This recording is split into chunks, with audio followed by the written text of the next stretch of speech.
اعوذ باللہ من الشیطان الرجیم بسم اللہ الرحمن الرحیم۔ اے ایمان والو، ایمان لاؤ اللہ پر، اس کے رسول پر اور اس کتاب پر جو اس نے نازل فرمائی، اپنے رسول پر اور اس کتاب پر جو اس نے پہلے نازل فرمائی، اور جو کوئی کفر کرے گا اللہ کا، اس کے فرشتوں کا، اس کی کتاب کا، اس کے رسولوں کا اور قیامت کے دن کا، تو وہ گمراہ ہو گیا اور گمراہی میں بہت دور نکل گیا۔ تمام دوستوں دیکھنے والوں کو السلام علیکم۔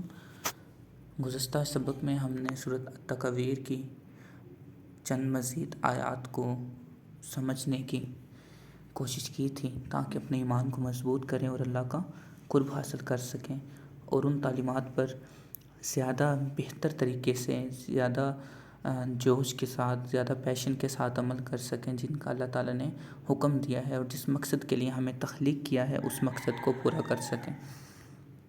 ان آیات کو جن پہ ہم نے گزشتہ دو اسباق میں جن پر غور کیا تھا، اذا الشمس کورت واذا النجوم انکدرت واذا الجبال سیرت واذا العشار عطلت واذا الوحوش حشرت واذا البحار سجرت واذا النفوس زوجت۔ ان آیات میں ایک ہم نے پیٹرن دیکھا کہ کس ترتیب سے جو ہے ان آیات کو بیان کیا گیا ہے، کہ جس طرح سٹیپ بائی سٹیپ یہ چیزیں ہوں گی، اور دوسرا ہم نے ہر آیت کو، اس کے سگنیفیکنس کو جاننے کی کوشش کی کہ یہ how this could be possible according to current human knowledge, تو اسے بھی ہم نے سمجھنے کی کوشش کی سائنس سے، ایسٹرونومیکل پوائنٹ آف ویو سے۔ لیکن قرآن کریم ایک ڈیوائن بک ہے، اور اس کے ایگزیکٹ معنی کا علم صرف اللہ رب العزت کو ہے، یہاں ان خاص بندوں کو جن پر اس نے یہ عنایت کی۔ تو جو ہم نے سمجھا کہ سورج کو لپیٹ لیا جائے گا means it could be a red giant and then white dwarf, لیکن اس کے بیک اینڈ پہ حقیقت کیا ہے، کہ یہ حقیقت میں کس طرح ہوگا، اس کا صحیح علم اللہ ہی کو ہے۔ لیکن جب یہاں پر قرآن مجید میں یہ بات بیان کر دی گئی ہے جو کہ ایک ڈیوائن بک ہے، تو یہ ہونا ہی ہے۔ تو یہ وقت آنے سے پہلے ہمیں چاہیے کہ ہم اس وقت کے لیے تیاری کریں، اپنی خامیوں کو دور کریں، اپنی اصلاح کریں، اپنے ساتھیوں کی اصلاح کریں، اور ان تعلیمات پر عمل کریں جن کا اللہ تعالیٰ حکم دیتا ہے۔ آج اس سے ہم آگے بڑھیں گے اس بیلیف کے ساتھ کہ اگر ہم نے قرآن کو سمجھنا ہے تو ہمیں بیانڈ سائنس بھی جانا پڑے گا، کیونکہ سائنس بھی ان چیزوں کو ابھی تک واضح طور پر ایکسپلین کرنے سے قاصر ہے۔ یہاں پر ایک سبق تو ہمیں یہ نظر آتا ہے کہ جب مثال کے طور پر ایک یہ سورج جو ہے یہ بھی سمیٹ لیا جائے گا، تو ظاہر سی بات ہے باقی ساری چیزیں خود بخود جو ہیں وہ امبیلنس ہو جائیں گی، اور ہر چیز جو ہے وہ اپنی فنا کی طرف چل پڑے گی۔ لیکن یہ کس طرح ہوگا اللہ بہتر جانتا ہے۔ وَإِذَا الْمَوْءُودَاتُ سُئِلَتْ، اور جب زندہ دفن کی گئی لڑکی سے پوچھا جائے گا، یہ وہی بچی ہے جو دور جہالت میں نبی پاک صلی اللہ علیہ وسلم کی ولادت سے قبل یا آپ کی نبوت سے قبل جو ہے عمل کیا جاتا تھا کہ بچیوں کو زندہ دفن کر دیا جاتا تھا۔ بِأَيِّ ذَنبٍ قُتِلَتْ، کہ وہ کس گناہ کی پادش میں قتل کی گئی، کہ اس بچی کا کیا قصور تھا کہ اسے زندہ دفنا دیا گیا۔ وَإِذَا الصُّحُفُ نُشِرَتْ، اور جب اعمال نامے کھول دیے جائیں گے۔ وَإِذَا السَّمَاءُ كُشِطَتْ، اور جب آسمان کی کھال اتار لی جائے گی۔ وَإِذَا الْجَحِيمُ سُعِّرَتْ، اور جب جہنم دہکائی جائے گی۔ وَإِذَا الْجَنَّةُ أُزْلِفَتْ، اور جب جنت قریب لائی جائے گی۔ عَمِلَتْ نَفْسٌ مَّا أَحْضَرَتْ، ہر جان لے گی اس نے کیا کچھ حاضر کیا ہے، یعنی ہر جان اس دن جان جائے گی کہ اس کے اعمال کیا۔ اکثر یہ ہوتا ہے کہ ہم کچھ نیکی کرتے ہیں اور وہ نیکی کر کے ہم بھول جاتے ہیں، یا کچھ ہم سے غلطی ہو جاتی ہے تو ہم وہ غلطی کر کے بھول جاتے ہیں، یا پھر اس پر دھیان ہی نہیں دیتے، یعنی ہم نے کوئی ایسا عمل کیا جو کہ غلط تھا، لیکن ہمیں پتہ ہی نہیں تھا کہ وہ غلط عمل ہے، یا ہمارا اس کی طرف دھیان ہی نہیں تھا۔ لیکن اس دن روز جزا کے دن ہر جان جان لے گی کہ اس نے کیا کچھ حاضر کیا۔ فلا اقسم بالخنس، تو نہیں، میں قسم کھاتا ہوں پیچھے ہٹنے والے چلنے والے ریسیڈنگ سٹارز۔ یہاں سے آگے انشاءاللہ ہم بعد میں دیکھتے ہیں، پہلے ان آیات کو عربی اصطلاح میں جو کہ آج ہم نے پڑھی ہیں، وائزل، اور جب موعودات سئلت، انہیں ہم سمجھنے کی کوشش کرتے ہیں عربی اصطلاح میں، اور پھر ان کا جو پس منظر ہے کہ یہ کس وقت کے بارے میں یہ بات کی جا رہی ہے اسے سمجھنے کی ہم کوشش کریں گے۔ الموعودات، جی، الموعودات کا لغوی معنی زندہ درگور کی جانے والی یا زندہ زمین میں دفن کی جانے والی بچی ہے۔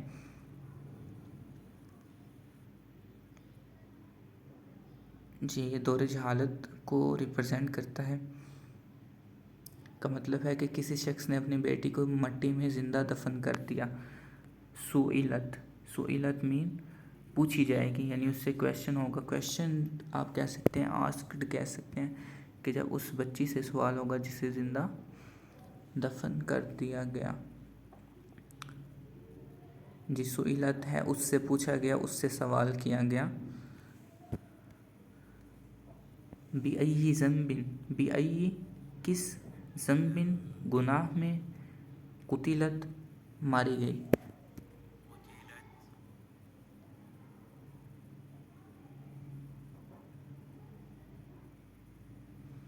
یہ ہمارے پاس کیا آ گیا ہے، جی، ذنبٍ،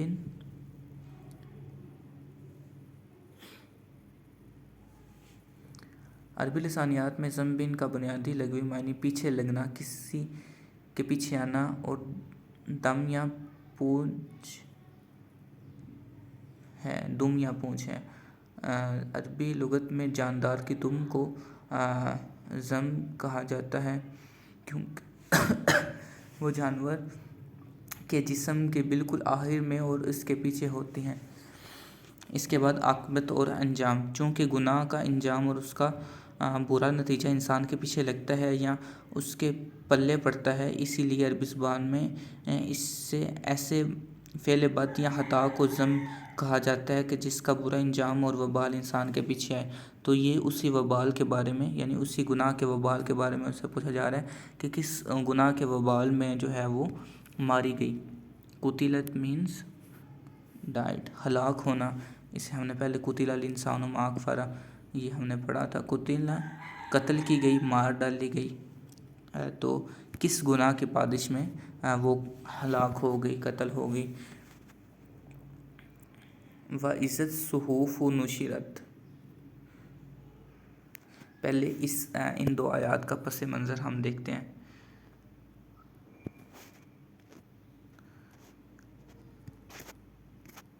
اس کے بعد ہم انشاءاللہ آگے بڑھتے ہیں۔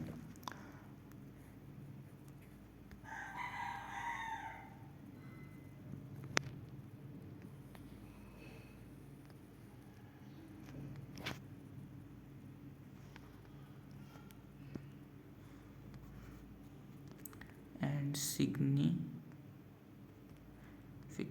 of this ayat in Urdu، جی، وَإِذَا الْمَوْءُودَاتُ سُئِلَتْ بِأَيِّ ذَنبٍ قُتِلَتْ، اور جب زندہ دفن کی گئی بچی سے پوچھا جائے گا کہ اسے کس گناہ کی وجہ سے قتل کیا گیا تھا۔ تاریخ پس منظر، اسلام سے پہلے عرب کے بعض قبائل میں بیٹیوں کو زندہ دفن کرنے کی رسم پائی جاتی تھی۔ اس کی وجوہات مختلف تھیں، مثلاً غربت اور معاشی بوجھ کا خوف، دشمن کے ہاتھوں قید ہونے اور خاندان کی رسوائی کا اندیشہ، بیٹوں کو بیٹیوں پر ترجیح دینا، جاہلی معاشرتی روایات۔ یہ رسم تمام عربوں میں عام نہیں تھی، لیکن بعض قبائل میں ضرور موجود تھی۔ قرآن نے اس ظلم کی سخت مذمت کی اور اسلام نے اس سے مکمل طور پر ختم کر دیا۔ مظلوم آیت کی اہمیت، مظلوم کو عزت دینا۔ قرآن قیامت کے دن اللہ قاتل سے پہلے اس معصوم بچی کو مخاطب کرے گا۔ یہ اس بات کی علامت ہے کہ اللہ کے ہاں مظلوم کی عزت اور مقام بہت بلند ہے۔ عدل الہی کا اعلان، کس گناہ کی وجہ سے اسے قتل کیا گیا؟ یہ سوالات معلومات حاصل کرنے کے لیے نہیں بلکہ قاتل کو رسوا کرنے اور دنیا کے سامنے اس کے ظلم کو ظاہر کرنے کے لیے ہیں۔ انسانی جان کی حرمت، یہ آیت اعلان کرتی ہے کہ ہر انسان ہوا لڑکا ہو یا لڑکی اللہ کی عطا کردہ عزت رکھتا ہے۔ کسی بے گناہ جان کو قتل کرنا عظیم جرم ہے۔ عورت اور بچی کی جان بھی اتنی ہی محترم ہے جتنی کسی اور انسان، مرد یا لڑکے کی۔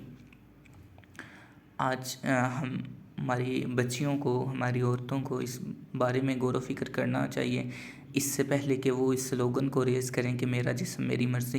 یہ ایک سبق ہے جو کہ شاید ان کے دلوں کو متاثر کرے اگر وہ اس انداز میں ان آیات کو سمجھنے کی کوشش کریں۔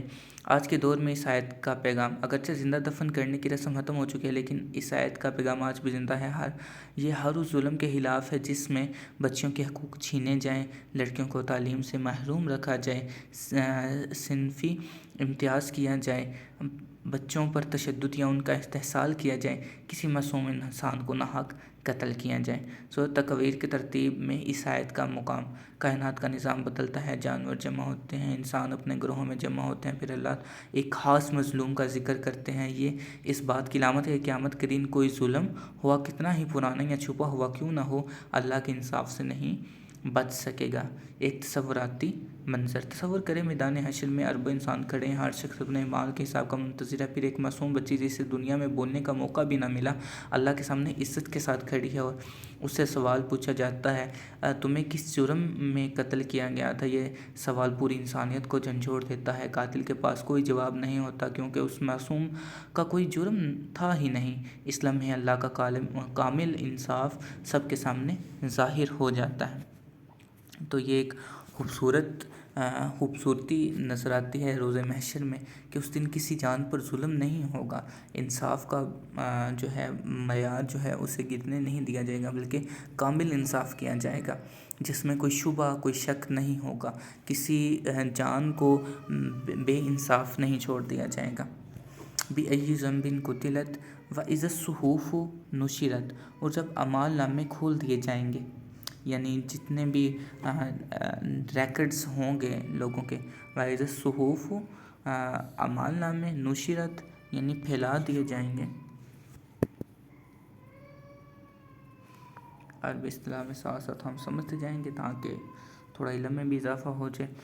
صحف کے لغوی معنی ہے پھیلی ہوئی چیز پر لکھے ہوئے کاغذ، اوراق، صفحات یا کتاب کے ہیں۔ صحیفہ کی جمع تکسیر ہے۔ مادہ صحیفہ، لکھا ہوا ورق، خط یا صفحہ۔ ہر وہ مکتوب یا ورق جو پھیلایا گیا ہو اور جس پر کچھ تحریر کیا گیا ہو، یعنی ہر شخص کا اعمال نامہ اس کے سامنے پھیلا دیا جائے گا، پھیلا دیے جائیں گے۔ نشرت یعنی نشر کر دینا۔ میں بھی ایک دفعہ ہم اسے دیکھ لیتے ہیں۔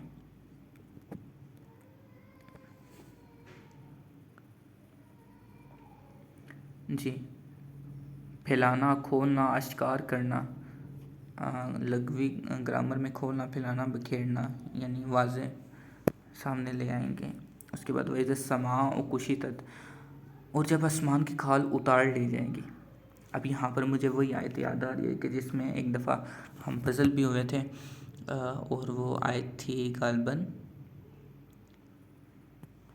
سورۃ النازعات کی، کہ جس میں ہم پزل ہوئے تھے زمین اور آسمان کے درمیان، کہ وہ آیت جو ہے وہ زمین کے متعلق تھی یا آسمان کے متعلق تھی، اور وہاں پہ ہم نے دیکھا تھا کہ آسمان کو سیاہ کیا گیا۔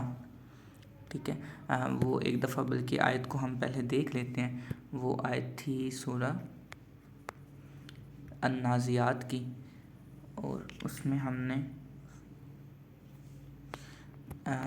وہ جو مکالمہ تھا کہ انسان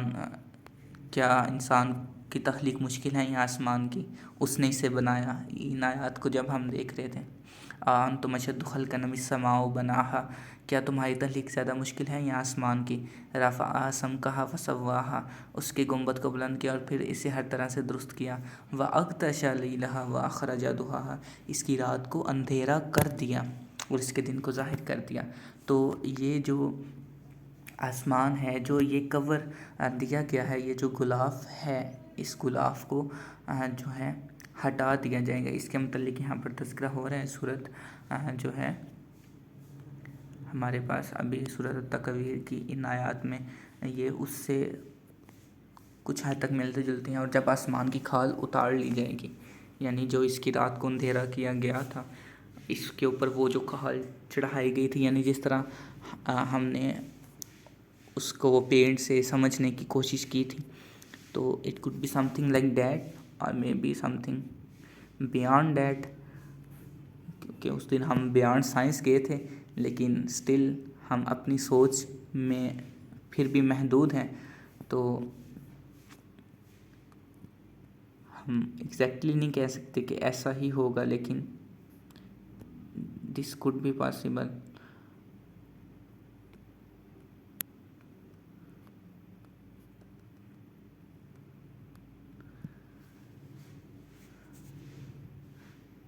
کھینچ کر ہٹا دیا جائے گا۔ آسمان یعنی وہ وسیع کائناتی نظام جو ہمارے اوپر قائم ہے، کھینچ کر ہٹا دیا جائے گا، اتار لیا جائے گا، یا اس کی موجودہ صورت ختم کر دی جائے گی۔ کشیدت اس عمل کو کہتے ہیں جس میں کسی چیز کا پردہ یا اوپری تہ ہٹا دی جائے، جیسے کسی چیز سے غلاف اتار دیا جاتا ہے، یعنی اس کے کور کو جس سے کور کیا گیا تھا اسے ہٹا دیا جاتا ہے۔ تو ایگزیکٹلی ابھی تک تو وہ سیم وہی ریپرزنٹیشن جو ہے سمجھ آ رہی ہے کہ اس کی رات کو سیاہ کر دی اور اس کے دن کو ظاہر کیا۔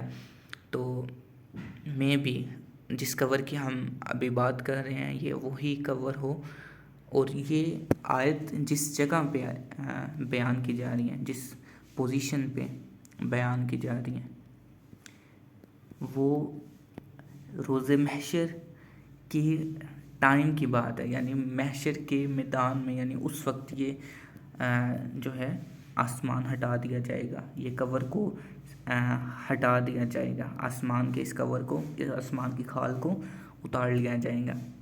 اس سے پہلے، اس سے قبل یہ تمام معاملات، یعنی یہ موجودہ زندگی کے لیے یہ آیات ہیں کہ جب انسان ابھی ایگزسٹ کر رہے ہوں گے تو آسمان پہ جو سورج ہمیں نظر آتا ہے اسے لپیٹ دیا جائے گا، ستارے بے نور ہو جائیں گے، جبال چلنے لگیں گے، اونٹنیاں چھوڑ دی جائیں گی، اس کے بعد وحشی جانور جمع کر دیے جائیں گے، سمندر ابل پڑیں گے، اور جب جانوں کے جوڑ ملا دیے جائیں گے، یعنی جس طرح ہم نے وہ دیکھا تھا کہ روح کو ملا دیا جائے گا، تو اس کے بعد جب دوبارہ زندگی ملے گی، یعنی اس کنڈیشن میں کوئی انسان زندہ تو نہیں رہ سکتا، ظاہر سی بات ہے، لیکن اس کے بعد جب دوبارہ زندگی عطا کی جائے گی تو اس کے بعد یہ سوالوں جو آپ کا جب سلسلہ ہوگا تو اس ٹائم پہ جو ہے وَإِذَا السَّمَاءُ كُشِطَتْ، آسمان کی کھال اتار لی جائے گی، جو کھال ہمیں کرنٹ نظر آتی ہے، جس کو ابھی تک ہم سمجھ نہیں پائے۔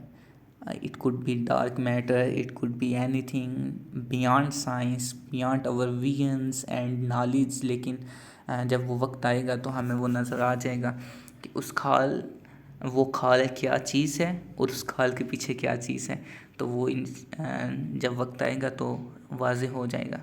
لیکن اگر ہم اس وقت ایمان لائیں تو اس وقت فائدہ نہیں ہے، کہ جس طرح فرعون جب ڈوب رہا تھا تو اس نے کہا تھا کہ میں اس رب پر ایمان لایا، تو لیکن اس وقت اس ایمان کا فائدہ نہیں ہے۔ یہ وہ وقت ہے جب ہم نے اپنی اصلاح کرنی ہے اور خود کو صحیح رستے پر، صراط مستقیم سے آشکار کرنا ہے، اور اس پر چلنے کے لیے اپنے رب سے دعا کرنی ہے، اہدنا الصراط المستقیم، تو ہی ہم فائدے میں ہوں گے۔ ادروائز ہم اسی آیت کے مستحق ہوں گے جس میں اللہ تعالیٰ فرماتا ہے قتل الانسان ما اکفرہ، ہم سرکش لوگوں میں شمار ہوں گے کہ جنہوں نے اپنے مقصد کو پیچھے چھوڑ دیا، اپنی زندگی کے اپنی تخلیق کے مقصد کو پیچھے چھوڑ دیا اور دنیا کی زندگی میں دنیا کی لذتوں میں مگن ہو گئے، اور آسمان کی کھال اتار لی جائے گی۔ ہم اس کو دیکھ رہے تھے موجودہ کائناتی منظر کا اختتام۔ آج ہم آسمان کو ستاروں، کہکشاؤں، ہلا کے ایک منظم نظام کے طور پر دیکھتے ہیں۔ یہ آیت بتاتی ہے کہ قیامت کے دن یہ موجودہ منظر باقی نہیں رہے گا۔ اللہ کی قدرت کا اظہار، جس رب نے اس عظیم کائنات کو پیدا کیا وہ اسے ختم کرنے اور نئی تخلیق کرنے پر بھی پوری قدرت رکھتا ہے۔ یا گیپ سے حقیقت کا ظہور۔ بعض مفسرین کے مطابق آسمان کا ہٹا دیا جانا اس بات کی طرف بھی اشارہ ہو سکتا ہے کہ دنیا اور آخرت کے درمیان موجود پردہ اٹھ جائے گا اور انسان وہ حقائق دیکھ لے گا جو دنیا میں اس کی نگاہ سے اوجھل تھے۔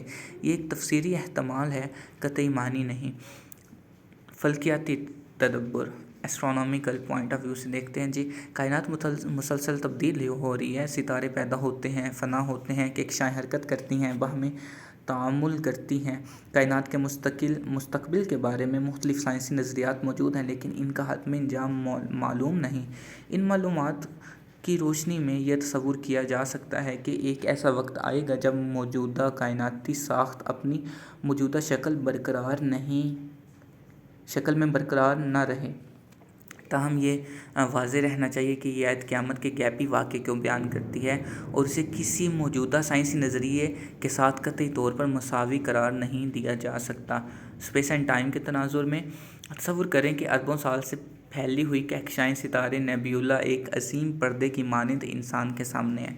یعنی یہ سب ایک پردے کے اوپر ہیں اور ہم اس پردے کے پیچھے نہیں دیکھ سکتے۔ یعنی یہ وہ چیزیں جنہیں ہم نے ڈسکور کیا ہے، ہم دیکھ سکتے ہیں، آبزرو کر سکتے ہیں، لیکن اس کے بیک اینڈ پہ کیا ہے ہمیں نظر نہیں آ رہا، ہم پریڈکٹ نہیں کر سکتے۔ پھر اللہ کا حکم آتا ہے، ایسا محسوس ہوتا ہے جیسے پوری کائنات کا یہ عظیم پردہ کہ جس کی حدوں کو بھی ہم ابھی تک نہیں جان پائے، ایک ہی لمحے میں کھینچ لیا گیا ہو۔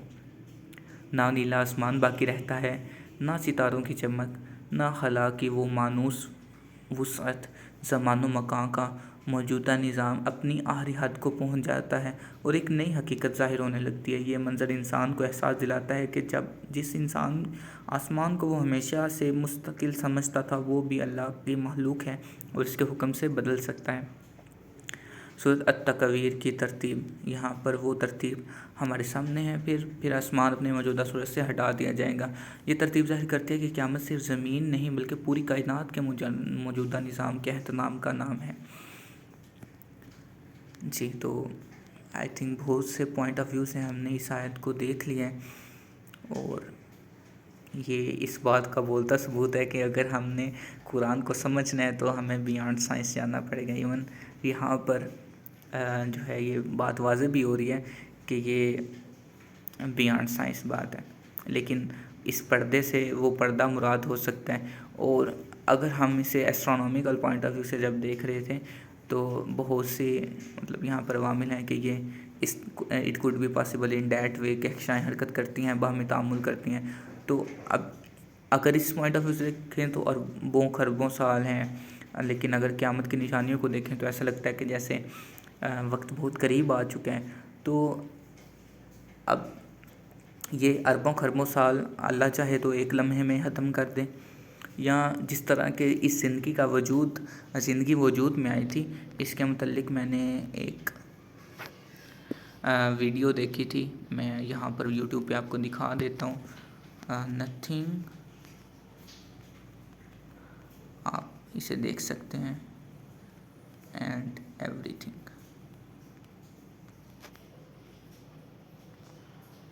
اس میں ایک احتمال تھا، لیکن یہ جو کرنٹ آپ کو تصویر نظر آ رہی ہے، اس میں ایک بلیک سپاٹ ہے اور ایک برائٹ سپاٹ ہے۔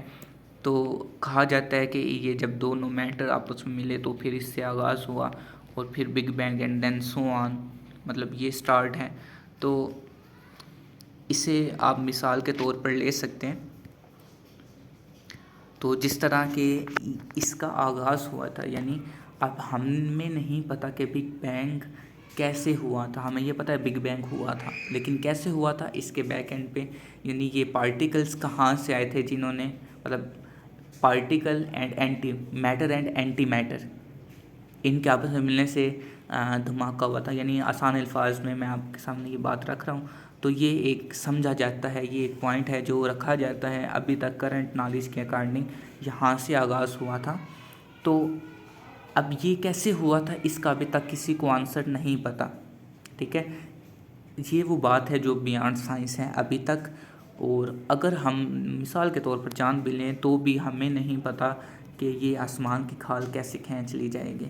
تو اس کا علم اللہ ہی کے پاس ہے. لیکن یہ بہت واضح آیات ہیں جو کہ ہمیں تفکر کرنے کے جو ہے کے لیے ویلکم کر رہی ہیں، کہ ہمیں غور کرنا چاہیے کہ کتنی کھلی نشانیاں ہیں جو اللہ تعالیٰ اپنی مخلوق کے ساتھ بیان کر رہا ہے، تاکہ ہم اس کو سمجھیں اور اس سے ہدایت حاصل کریں. وَإِذَا الْجَحِيمُ سُعِرَتْ، اور جب جہنم دہکائی جائے گی. آئی تھنک کشطت، اس کی کھال اتارتے جائے گی. اوکے. وَإِذَا الْجَحِيمُ سُعِرَتْ، اور جب جہنم دہکائی جائے گی. جہیم جہنم کو کہتے ہیں. سُعِرَتْ، بھڑکا دی جائے گی.